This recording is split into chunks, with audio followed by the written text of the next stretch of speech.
সপ্তাহ শেষে একদিনের ছুটি নিয়ে বেরিয়ে পড়েছিলাম মন্দারমণির উদ্দেশ্যে।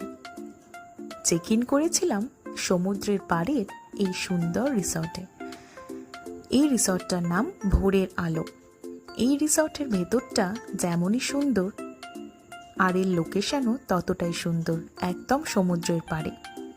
এখানে দু ধরনের রুম আছে। এই যে বিল্ডিং লাগোয়া রুমগুলোর দাম 2000 টাকা এবং সামনের কটেজ 3000 টাকা। আছে এই সুইমিং পুলও।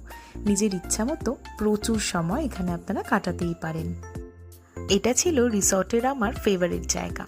সন্ধেবেলা এইভাবে রিসর্টটি সেজে ওঠে, চলতে থাকে ডিজে, আর ডিজের তালে তাল মিলিয়ে সুইমিং পুলে স্নান করতে করতে কখন যে সময় কেটে যাবে বুঝতেই পারবেন না। মন্দারমণি থেকে সাইট সিংয়ে আপনারা ঘুরে নিতে পারেন চন্দনেশ্বর মন্দির, marine museum, Amaravati lake, Talsari.